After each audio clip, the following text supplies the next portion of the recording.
Welcome to Charity Therapy, a podcast from Birkin Law about building better nonprofits. I'm your host, Jess Birkin.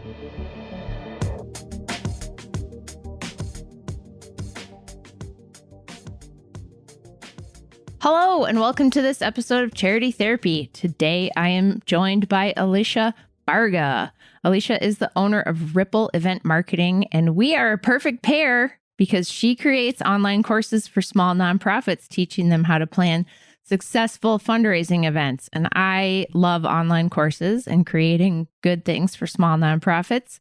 Thanks so much for being here, Alicia. Hi, Jess. Thanks for having me. I wanted to have you on the podcast because I get a lot of questions about throwing events. You know, I'm sort of like outsourced counsel and got a master's in nonprofit management. Sometimes people think I'm an event coordinator, and I'm not.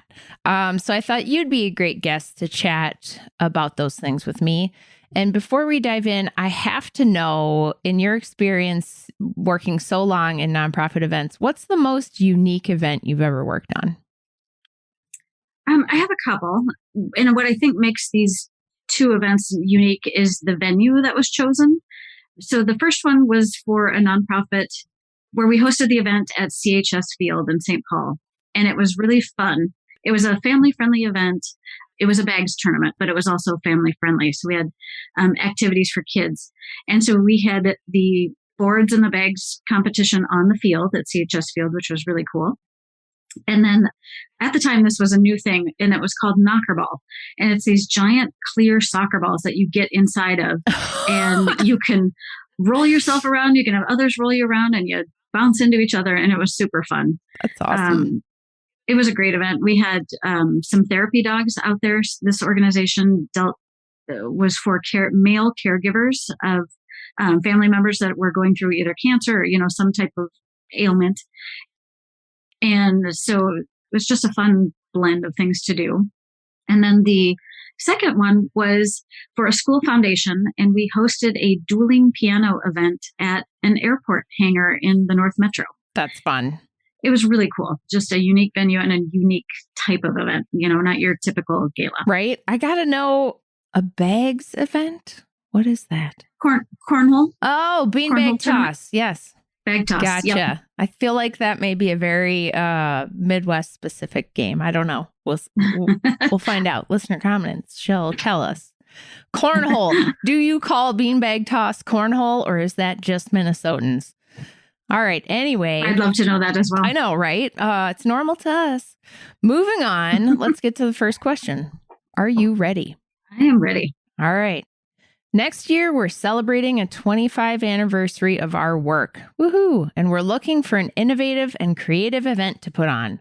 We don't have any ongoing events as a rule, and individual donations aren't a huge part of our business model.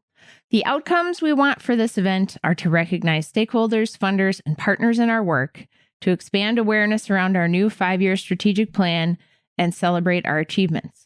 We really don't want to do a formal gala or a stuffy dinner. What are some other ideas that are a little more outside the box? This is a really great question, and I get this quite a bit.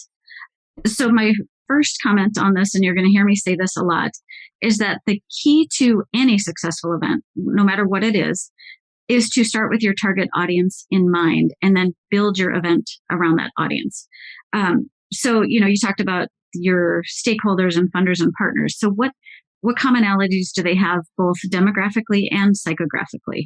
What are the age ranges? Is it mostly, what's the ratio of male to female? Or, if you're not using gender pronouns, what does that look like? What do they come from a certain geographic area? Do they work in certain industries? Collecting all of that demographic info. And then psychographically, is your audience more inclined to want to attend an event where they're sitting and watching a program, or is it maybe something that's more interactive or participatory? So really hone in on what your target audience is, what they're all about, and then create this event around them. And then as far as the kind of that unique and creative part of it, I get this all the time as well. And all nonprofits want something unique and creative. So it's imperative that you know your audience, because what might be creative to one audience could potentially be a little bit bizarre or out there to another audience. So, right. I feel like everybody wants a creative fundraiser until you come up with a really creative idea, and then they're like pooping all over it because it's like too outside the box. And then you end up with a golf tournament. Exactly. Oh my gosh, we're speaking the same language. It's so true. Yeah. If I have another golf tournament, I'm going to scream. No offense, clients who are listening that do golf tournaments. I love you, but also. And it's great for a particular audience, but it's not for everybody. So you just have to keep that in mind. So what I want to say about the creativity piece is that creativity doesn't happen in a vacuum. It needs constraints. And so your target audience is a constraint. Your budget is a constraint. Maybe the geographic location is a constraint. So, once you kind of hone in on those pieces, it's easier to come up with something creative because you have something specific in mind, an audience specific in mind, and all these other factors. So your mission is a constraint. I always tell nonprofits to don't just have an event or a theme for the sake of having a theme, or, a type of event for the sake of having a type of event. The St. Prom, people. Exactly. And so tie it to your mission, tie it to what you do, your cause. And then the other piece of this question is they have a really great start on some of their outcomes, but I would say get more specific. How are you going to measure the success of this event? There's not much measurement in this question. That was the first thing that jumped out to me. I can hear Ginger Cisco, my professor at Hamlin, being like, you can't measure awareness. Exactly. So what does that look like? And also, because I don't know your budget on this, but I will give some ideas for how to introduce some creativity. So like we talked about, having a unique venue is one way. Tying your event to your cause or your mission, that's automatically going to make you a little bit unique, unless there's 800,000 other organizations that do what you do. And even then, you can still find something unique about what you do for your event. And then different forms of entertainment too. What does that look like? But again, it all goes back to your target audience and making sure that you are creating an event that they're going to want to, even if this is a one-off, but especially if it's an annual event, you want to create something they're going to want to come back to year after year. Yeah, that's the other piece in this question is sort of like, well, why don't you have any ongoing events? That's that was a weird thing for me. I'm like, really? And they don't do much with individual gifts. I'm like, what is this mythical nonprofit magical that doesn't have any events or a significant amount of donors and doesn't need to fundraise? Yeah, I mean, and if this event goes off as a success, I mean, it's something you can build off of then potentially, right? Exactly. All right. Well, good luck to them and best on the next 25 years, right? Yeah, absolutely. All right. Next up, I am organizing an event for a nonprofit I'm involved with. It's a concert and a beanbag toss tournament. Hey, I have about a month to approach potential event sponsors. I was thinking of offering them a booth or a table at the event and t-shirts with sponsor logos. Any suggestions on how to approach local businesses for sponsorships? This one is a little weird. Well, my first thought when I heard this was, yikes, a month. That doesn't give you much time. Right? Wow. You should have started this. How many months 6 months ago. Yeah, 6 months. Okay. Yeah. Note to you. Relationships are about, sponsorships are about building relationships. And so, it's hard to build a relationship in a month. So what you're likely going to get for this is not what I would call a sponsorship, because a sponsorship is a business relationship. It's not philanthropic. They are doing it because they want a certain outcome. It's usually from a marketing budget, not a giving budget, a philanthropic budget. And so you need time to build this relationship. And once again, it all goes back to your target audience, because you're going to be able to find sponsors that have the same target audience that align with who's coming to your event. And that's the key. So most nonprofits, they are going to come up with this package with this tiered list of opportunities. Like for $5,000, you get this, this, and this. And for $2,500, list gets shorter and shorter with the lower the dollar amount.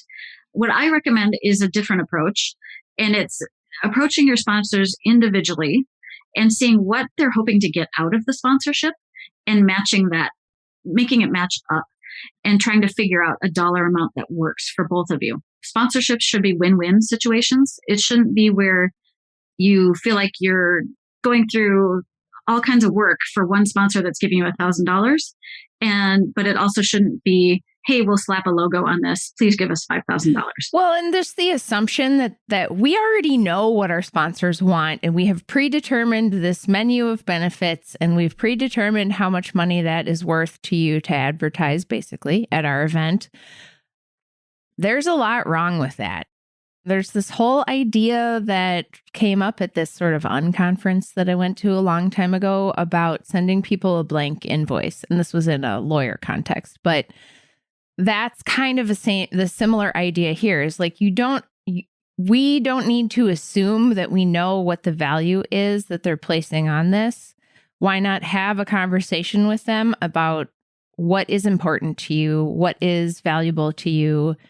And it's funny how I'm sure that's part of like major donor work, the folks that are in fundraising that are cultivating relationships with major donors. I'm sure that's part of it.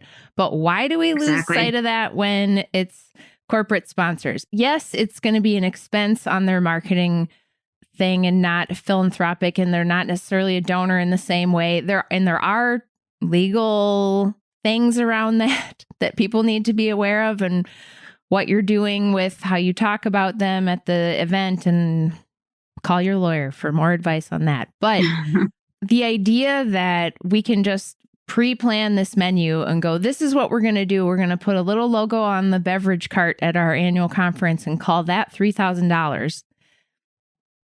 It's like, don't assume. You may find a company is really into your mission and wants to sponsor at a very high level, and you wouldn't know that unless you asked, right? Unless you have the conversation. So I think the whole presumption that we already know what the options should be is a flawed model in fundraising. I agree. And you are likely leaving money on the table by having these tiered packages. Let's say you have one at, your top tier is 5,000, your next one is 2,500. Maybe there is somebody that would come in at 3,500 because you're meeting all of their needs as from marketing and philanthropic and all of that. So why leave that on the table if you can work something out with that sponsor? Yeah. Or they'd like to give you a multi-year commitment, but you don't offer that. So you miss 100% of the shots you don't take, right? Yeah. Exactly. Okay. Anything left to say about this one? No, again, know your audience so you can find those best sponsors for your event. And start early. And start earlier. Okay. So question 3, here we go. Hello. I'm looking for some advice or knowledge for the nonprofit I work at. They are looking to put on a fundraising event like a gala, golf tournament, or something of that nature. My manager is hoping to hire a consultant or event planner to help, but I have a sneaking suspicion the ED won't want to dedicate any financial resources to hiring someone. So I'm trying to do some research about events since I've never thrown one before. What do I need to know? Are there any resources you can point me towards? Oh, I feel like this is a classic situation. Yeah. How long is this? Do we have an hour? Right. We need to dive in a little deeper. So my first thought right off the bat is start with the type of event you're going to host. Again, it goes back to your audience and building an event around that audience. Far too often we're going to host this gala or we're going to host this golf tournament. And then they're scrambling to get people to attend. You're making more work for yourself doing it that way versus building an event around a certain audience. The key to a successful event is, knowing your target audience, having your goals. So making sure those all align, and then putting together a really great team of volunteers to carry this out because, most small nonprofits have less than 10 staff members, and that's not really enough to carry out a successful fundraising event. And from that team, you need a good combination of strategic thinkers and worker bees. If you have too many of one, you're either going to have a really great idea for an event that never gets done, or you're going to have a lot of people working on an event with no strategic vision. Again, tie your event to your mission. Resources. Well, I guess I'll step back and say, I wouldn't necessarily discount you said that the ED won't want to spend money on this. First, you got to figure out where you need the help the most, because you don't necessarily need somebody to produce this event for you. You may need just help in a certain area. And so, someone like me or someone like me can help you through that. And so it might not be this big outlay of money that you think it is. So figure out where you need the help the most. And then, I, of course, shameless plug here, I would love to be a resource for you. Yeah. I'm like, do you have online courses on this kind of stuff? I do. Well, so I'm creating more of them, but I have one course out right now, and it's called Event Brand Bootcamp. And it's all about creating a compelling and unique brand name for your event. Because, that's the start of it, right? You've got to entice people to want to sign up and register and attend your event. And so it starts with a great brand name. And so this course is meant to be completed in 5 days or less, self-driven, self-guided course. And it's $27. So it's a really low investment. And through the course, I walk you through figuring out who your target audience is and setting those goals. So it's kind of that first big step in planning an event. Yeah, not to turn this into a commercial for you, but it's exactly. I can imagine there are a lot of small nonprofits that are in this kind of a situation where not everybody has the resources to hire an event planner. And you have to spend money to make money, right? Like a lot of groups, they need to figure out how to do fundraising, and they're doing it. I mean, I work with a lot of startups, so I know they're doing it on sort of a wing and a prayer and Googling and asking their friends and figuring it out. So absolutely look for those. That's the other thing I was going to say was, you can't look at it as just an expense. You have to figure out what value that consultant brings to your organization. I've worked with clients where I worked with them 3, 4, 5 years. And after that time, they're like, you know what, we've got it from here. You got us set up with the right processes that we need and the templates and all that stuff where we can take it from here. And they're doing it. They're hosting their own events. Which is really what you want, right? Like on a certain level, when I help somebody with a certain kind of project, it's like, look, I'm like helping you fly, go. Like exactly. I have accomplished my mission, right? Little birdie. Yeah. I don't want to be their producer for 10 years. I want them to be able to do this on their own. Right. Well, it just gets boring for you, I'm sure, too. You're like, okay, go do it. So here are I think we've covered some really good highlights here, and I want to make sure I kind of hit some of these takeaways. And the one that I stand out to me the most is this idea of putting constraints on yourself. And I love that idea because Paul, who's my BFF and was recently on the pod, is a musician. And he always talks about, having limitations with the equipment that you're using force you to be creative. So having unlimited tracks to record to hurts you, whereas having 8 tracks forces you to make choices.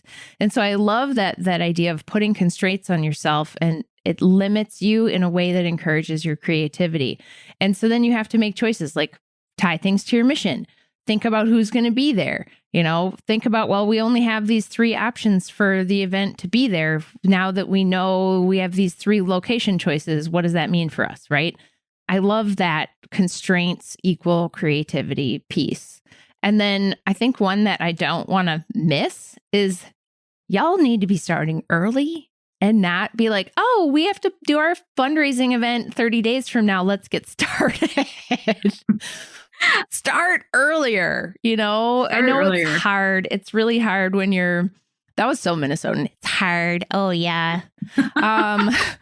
It's difficult to start early when you're just, tyranny of the urgent. You're trying to deliver the mission. But really, the earlier you can start, the better off you're going to be. And then I think third is sort of this theme of don't assume. We do a lot of assuming in the nonprofit sector. We assume what donors think. We assume what our sponsors want to give to us. We assume our ED won't fund this. Don't assume. Ask questions. 100%. Get curious. Find out what is real. Don't just fill in the blank that, oh, I have to do more with less because my ED is going to say no. Talk to the ED. Have a conversation. Exactly. Well, and I think, on the line of assumption is that we think, oh, if let's say we're talking about the sponsorship and those tiered packages, we think, oh, it's going to be less work if we just create this package and send it out and hopefully people do it. Well, it actually ends up being more work. So then getting specific and asking those questions and talking to people. So again, I guess that's another assumption, is that it's going to be more work when it's actually not. And that it's transactional, and that it's a transaction Yes. that you're entering into, and that it's not a relationship, right? We're assuming we're not going to have a relationship with that sponsor. Right. So those are such great takeaways. Thank you so much for being here today. I think that was just absolutely valuable. If listeners want to connect with you and learn more about what you do, where can they find you? Yeah. So I would say go to my website. It's rippleeventmktg.com. So ripple, like a ripple in the water, and then event, and then MKTG, which is short for marketing. So rippleeventmktg.com. There you go. Folks, if you enjoyed this podcast, do me a huge favor. Share it with a friend, rate, review, subscribe on your podcast app. It really helps us out. If you have a question or a story to share, we'd love to hear from you. Send me a note online or leave a voice memo by calling 612-208-9120. Thanks for listening. All right, folks, that's our show. Be sure to follow me on Instagram or Twitter at Jess Birkin. We want to hear from you. Send us a message at our website, charitytherapy.show.